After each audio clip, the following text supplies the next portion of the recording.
and unti-unti din kayong maka-move on, unti-unti din kayong magkakaroon ng progreso, mga kapiksi. Sa kaperahan guys, nakikita naman natin dito na maganda yung daloy ng pera sa inyo. Ito dahil sa pagiging masikap nyo, and you will get what you deserve. Parang ito guys, parang nakakaramdam ako ng infinite flow of abundance, no? Pag sinabing infinite, parang tuloy-tuloy, walang katapusan na daloy ng pera. Magaan yung daloy ng pera sa inyo, mga kapiksi.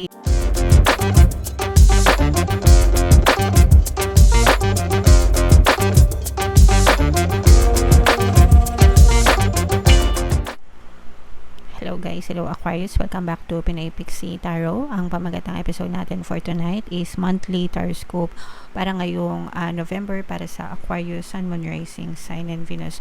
Sa dulo ng video guys, magkakaroon tayo ng yes or no pick a card reading.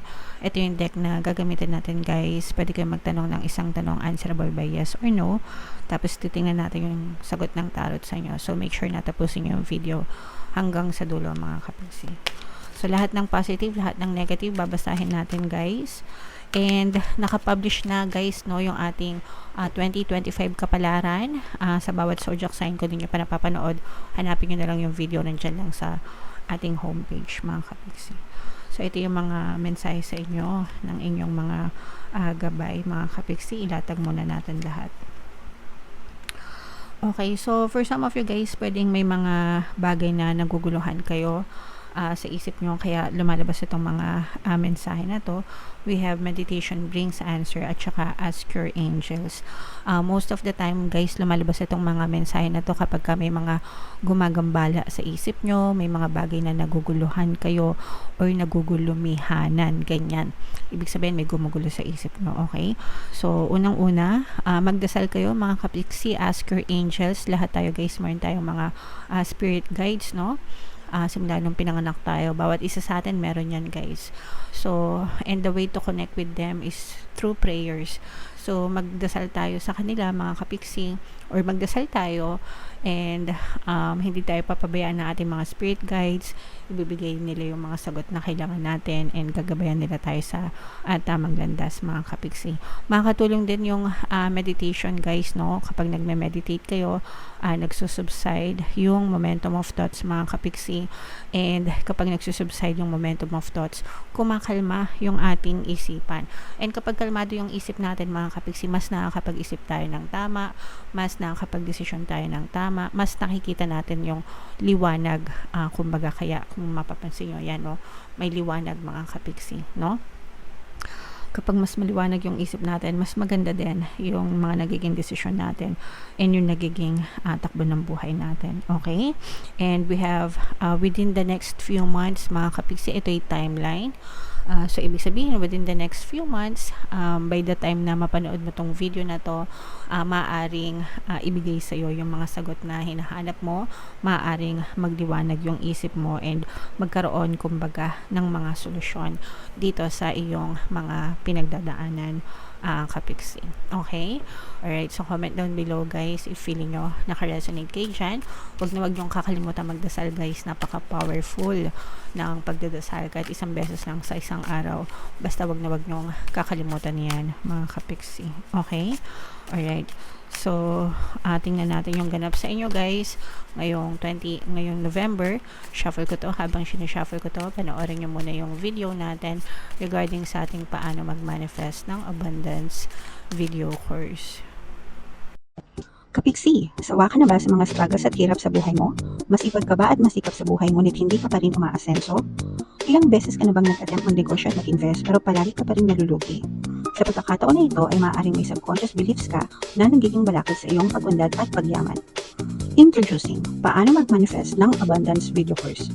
Dito ay matututunan mo ma-overcome ang mga balakid mo para tuluyan ka ng umunlad, umasenso, sumagana, maging matagumpay, successful at maswerte sa iyong kabuhayan, pera, trabaho, negosyo sa lapi at kaperahan ng bonggang-bongga. Dali, mag-send na ng email sa pinoypixie@gmail.com at simulan na ang iyong pagyaman ngayon. Alright. So, sa lahat ng gusto mag-avail ng course guys, meron tayong promo ngayong October. Magbibigay tayo ng free 3-in-1 pampaswerte sa subliminal, sa pampaswerte sa buhay, sa pera at sa love life. Worth 1,500 yung freebie na yan mga kapiksi. Kaya mag-avail na kayo. And meron din tayong bagong course mga kapiksi, paano mawala ang third party at magkaroon ng harmonious na relationship para mawala yung mga kabit ng mga jowa nyo guys. 20% discount naman yan until October 31. Kaya mag-avail na kayo mga kapiksi. So, Aquarius guys, kayo ay na-represent ng King of Swords sa ating spread. Ito yung combination ng positive and negative mga kapiksi. Unahin natin yung negative guys, no? For some of you, maaari may mga problema kayo na, itong problema na to guys, parang medyo malala, no? Yung mga problema na pinagdadaanan nyo mga kapiksi na, yung iba sa inyo, parang feeling ko, nalulunod na kayo. Or nag-i-spiral kayo, hindi kayo masyadong, parang hindi kayo makamove on. Mga kapiksi. I'm sensing na itong problema na to guys is from your past pa, or parang medyo matagal na itong problema na pinagdadaanan nyo na parang hirap na hirap kayong makamove on, hirap na hirap kayong mag-detach, hirap na hirap kayong makawala dun sa problema na yan, na parang unti-unti na kayong kinakain, unti-unti na kayong nalulunod, parang kumunoy guys, no? Alam niyo yung kumunoy, di ba? Pagka nahulog kayo sa kumunoy, unti-unti kayong kinakain hanggang sa hindi na kayo makaalis-alis dun sa kumunoy. So for some of you, you are having difficulties getting out of this situation. Ibig sabihin, nahihirapan kayong lumabas dito sa sitwasyon na to mga kapiksi. So kailangan dito magkaroon ng acceptance. Kung kailangan yung humingi ng tulong mga kapiksi, gawin nyo guys, para yung iba sa inyo guys, parang feeling ko this is more on negative emotions na, no? Kumbaga masyado nyo nang naalagaan yung negative na emotions na naging dulot nitong problema na to. So baka naipon na yung galit, naipon na yung reklamo, naipon na yung stress, naipon na yung worry sa puso nyo, na nahihirapan na kayo na alisin. So yun yung kailangan yung unang dapat gawin, no? You have to cleanse your heart mga kapiksi, and the only way to do that is through forgiveness and acceptance. Kapag nawala yun, unti-unti mga kapiksi, pwede kayong makinig sa ating Ho'oponopono Subliminal guys, para sa inyong mga emotional healing, no? Kasi feeling ko this is more on emotions. Mga kapiksi, kapag masyado kayong maraming emotional pain guys, nagiging balakid yan sa buhay nyo. So yun yung kailangan yung unahing gawin. Work on yourself, work on your healing, focus on your healing, remove, no, yung mga negative emotions para makamove on kayo mga kapiksi. Okay? On the good side naman, ito naman guys, you're trying, no? On the good side, you're trying, talagang sinusubukan nyo mga kapiksi, and if you try hard enough, pwede kayong makarecover dyan mga kapiksi, no? Kailangan talaga guys, kung nakikita nyo, no, merong puso dyan, no, diba? Kumbaga parang kailangan talaga alagaan nyo yung puso nyo mga kapiksi, alagaan nyo yung heart nyo, kasi yan yung ano diba? Kumbaga yan yung portal ng kagandahan, kapayapaan, kaginhawahan, diba? Pag malinis yung damdamin mo, malinis yung puso mo, magaan yung pakiramdam mo, magiging magaan din yung buhay mo. So kailangan mo talagang i-work out yan mga kapiksi. Makaka-recover din kayo mga kapiksi kapag kayo ay unti-unting nag-heal sa inyong mga emotional pain guys, and unti-unti din kayong maka-move on, unti-unti din kayong magkakaroon ng progreso mga kapiksi. Sa kaperahan guys, nakikita naman natin dito na maganda yung daloy ng pera sa inyo. Ito'y dahil sa pagiging masikap nyo, and you will get what you deserve. Parang eto guys, parang nakakaramdam ako ng infinite flow of abundance, no? Pag sinabing infinite, parang tuloy-tuloy, walang katapusan na daloy ng pera, magaan yung daloy ng pera sa inyo mga kapiksi, and parang hindi kayo nauubusan ng resources, ganyan. So maganda yan mga kapiksi. Okay? So ituloy-tuloy nyo lang yung pagiging masipag at matyaga nyo sa buhay para magkaroon kayo talaga kayo ng access dito sa infinite supply of resources galing from the universe. Okay?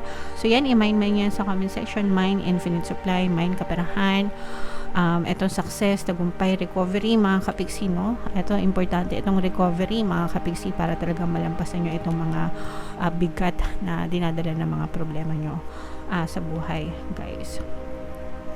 So, meron tayong another presence ng air sign, Aquarius, Gemini, Libra. For some of you, maaaring may air element kayo sa inyong natal chart, or you may be dealing with another air sign at saka fire sign.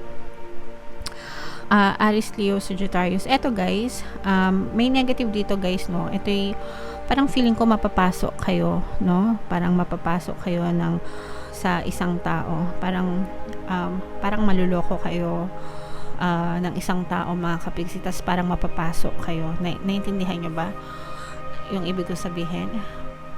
Parang masyado kayong nakasandal dito sa person na to, masyado kayong attracted sa kanya, masyado siyang malapit sa inyo, pero mapapasok kayo sa kanya. Yung pasok na yon, ibig sabihin ng danger, mga kapiksi, mapapahama kayo ng dahil dito sa person na to. So mag-ingat kayo sa pagtitiwala dito sa person na to. Strong fire sign energy, mga kapiksi, parang minaman-manan ka nitong person na to sa malayo, no? Or this person may be doing something behind your back. Feeling ko guys, this person may be somebody na close sa'yo, tapos lahat ng hinihiling mo sa kanya, lahat ng hinihiling niya sa'yo, binibigay mo, only to find out na yung ginagawa niya is makakasama sa'yo. Okay? Nagets nyo ba? So, parang feeling ko pinagsasabandalahan kayo, inaabuso kayo nitong tao na to. So, medyo mag-ingat kayo sa mga pinagtitiwalaan yung tao, mga kapiksi. Okay? And then, on the good side naman guys, may mga opportunity, no? Magagandang opportunity na ma-experience kayo, parang maraming choices. Pwede nyong i-explore, mga kapiksi, no? Itong mga opportunities na to, maaari itong magdulot ng pag-unlad, pag-asenso sa buhay nyo, mga kapiksi. Okay? Alright. So, comment down below guys if feeling nyo naka-resonate kayo dyan. Ito guys, ipaiman nyo itong infinite source of money, itong success, itong tagumpay, recovery, at saka itong mga magagandang opportunities na to. Main nyo yan guys sa comment section. Deserve nyo lahat yan, mga kapiksi. And ito yung ating yes or no pick a card reading pala guys, nakalimutan natin.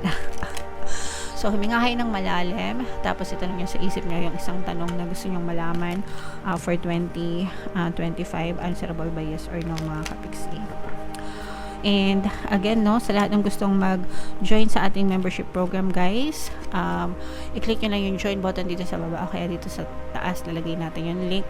Kapag member na kayo guys, magkakaroon kayo ng access sa mga exclusive videos natin regarding manifestation using the power of your subconscious mind and law of attraction.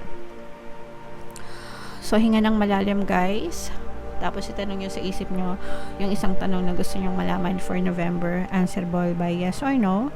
Tapos pili kayo ng isang card. Ito yung card 1, card 2, card 3. Kung card 1 ang napili nyo guys, ang sagot sa tanong nyo ay yes. Kung card 2 naman, ang sagot sa tanong nyo ay yes. And kung card 3 naman, ang sagot sa tanong nyo ay yes, mga kapiksi. Okay? Alright, so comment down below guys if naka-resonate kayo and yung mga pinapamind ko sa inyo guys, i-mind nyo na. Ito yung ating mga 2025 kapalaran guys. Panoorin nyo na ako, hindi nyo pa napapanood. And ito naman yung ating success stories ng paano mag-manifest ng abundance video course. Click here to subscribe and click here to join our membership program. Thank you for liking, sharing, and subscribing. See you again next time. I love you all, mga kapiksi. Have a nice day. Bye-bye.